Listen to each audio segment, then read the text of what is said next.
Et si on pouvait regarder par-dessus l'épaule des plus grands joueurs de la crypto, savoir exactement où ils placent leur argent en temps réel avant même que le marché ne bouge.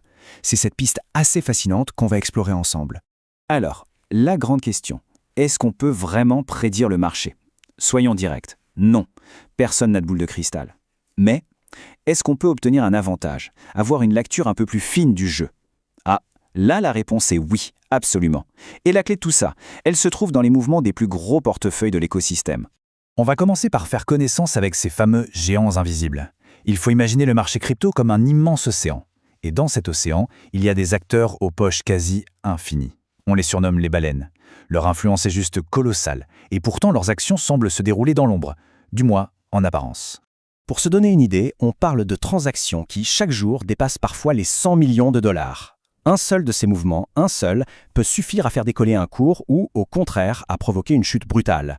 Ce sont ces vagues de fonds qu'on va apprendre à déceler. D'accord, mais alors comment on fait pour pister ces géants si discrets? Eh bien, la réponse, elle est au cœur même de la technologie.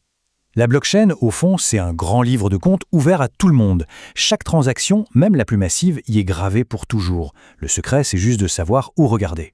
Allons-y avec une définition claire. Une baleine crypto, c'est quoi? C'est tout simplement une adresse, un portefeuille qui détient une quantité colossale d'une crypto. On parle par exemple de portefeuilles avec plus de 1000 bitcoins ou des dizaines de milliers d'Ethers. Mais qui se cache derrière ces adresses? En fait, on y trouve un peu de tout. Il y a des fonds d'investissement spécialisés, bien sûr, il y a les plateformes d'échange elles-mêmes, de plus en plus on voit des institutions financières traditionnelles qui viennent tâter le terrain, et évidemment, il y a souvent les fondateurs des projets crypto. Bon, assez de théorie, passons à la pratique. C'est bien beau de savoir qu'elles existent, mais comment on les suit? Heureusement, aujourd'hui, on a des outils d'analyse on-chain qui sont d'une puissance redoutable. On va passer en revue les plus incontournables. Le premier de la liste, c'est Arkham Intelligence. Sa grande force, c'est de désanonymiser la blockchain. En gros, Arkham va associer des adresses de portefeuille à des noms réels, des entreprises, des fonds, des personnes connues.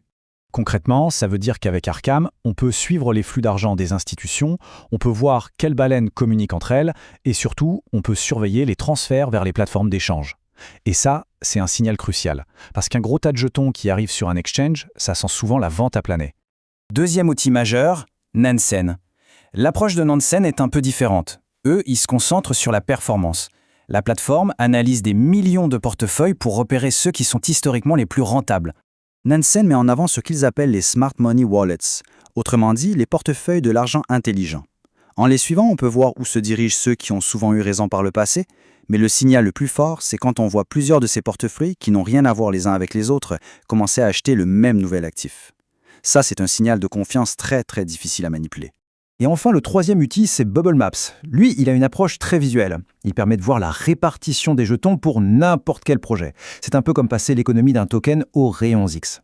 Ces bulles permettent de voir en un clin d'œil si la plupart des jetons sont concentrés dans les mains de quelques personnes. C'est un énorme drapeau rouge qui signale une forte centralisation. C'est une arme redoutable pour analyser les nouveaux projets et les memo coins qui sont souvent le terrain de jeu préféré des manipulateurs. Voilà pour les outils. Mais avoir une super boîte à outils, c'est une chose. Savoir interpréter ce qu'elle nous dit, c'en est une autre. Alors, concrètement, quels sont les signaux les plus importants à surveiller?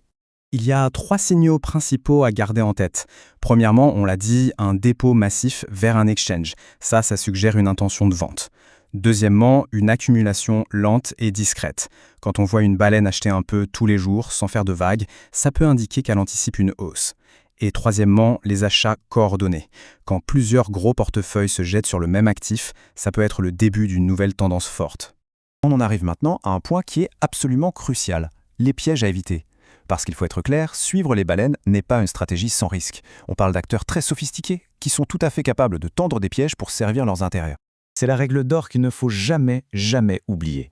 L'analyse on-chain, c'est un outil pour aider à prendre une décision, ce n'est pas une instruction de trading. Copier bêtement les mouvements d'une baleine, c'est s'exposer directement à des manipulations très courantes.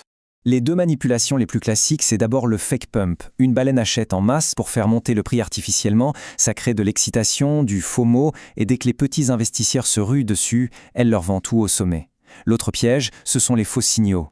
Là, une baleine déplace simplement des fonds entre ses propres portefeuilles pour créer de fausses alertes et donner l'impression d'une grosse activité. S'il n'y a vraiment qu'une seule chose à retenir de tout ça, c'est bien celle-ci. Les données on-chain sont une source d'information incroyable, mais elles doivent alimenter une analyse globale. Il ne faut jamais les suivre aveuglément comme si c'était un oracle. Le véritable avantage, au final, il ne vient pas d'un seul outil magique. Il vient de la combinaison de 3 piliers. Une analyse on-chain rigoureuse, une gestion du risque en béton armé pour ne pas se faire piéger, et enfin, la patience. La patience de ne pas céder à la première impulsion. Finalement, tous ces outils qui rendent les mouvements des plus grands acteurs financiers si visibles, ça nous amène à une question plus large. Est-ce que cette transparence radicale de la blockchain est en train de créer un marché plus juste ou simplement un nouveau champ de bataille où l'information est l'arme principale ? La question reste ouverte.